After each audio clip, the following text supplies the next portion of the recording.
তাদেরকে পিছন থেকে আঙ্গুল দিয়ে দেশের নিরীহ মানুষকে মারার জন্য একটা পায়তারা শুরু করেছে। এর সুস্থ বিচার না করা আগ পর্যন্ত আমি যেমন ঘরে যাব না, এবং 17 কোটি মানুষও ঘরে ফিরবে না। মানুষকে আইন বহির্ভূতভাবে হত্যা করা হচ্ছে। এদেশের প্রশাসন বলতে পারেন কিছুই করতে পারছে না। আমি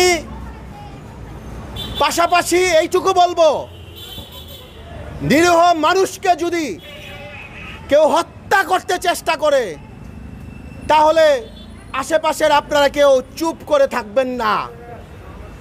আজকে আমি প্রেস ক্লাবে এসে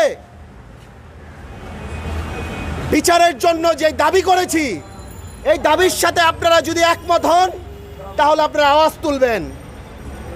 এখন একটা ট্রেন্ড চালু হয়েছে, ছাত্রদের কথা বললেই মানুষ ভয় পায়। এখন একটা ট্রেন্ড চালু হয়ে গেছে, যেই ছাত্ররা এই দেশকে স্বাধীন করেছে, আপনারা খুঁজে বের করেন যারা নিরীহ মানুষের উপরে অন্যায় করছে তাদের কেউই এই সংগ্রামী ছাত্র বন্ধুরা নয়।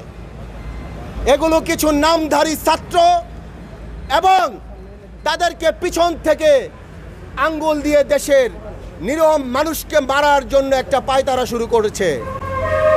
সর্বশেষ এইটুকু বলবো, আজকের মধ্যে যদি রাষ্ট্রপ্রধানের পক্ষ থেকে একটা সুস্থ ফয়সালা এবং সুস্থ বিচারের সন্ধান আমরা না পাই, আগামীকাল সাংবাদিক ভাইদের নিয়ে আদালত প্রাঙ্গণে আপনাদের সাথে আমাদের দেখা হবে ইনশাআল্লাহ।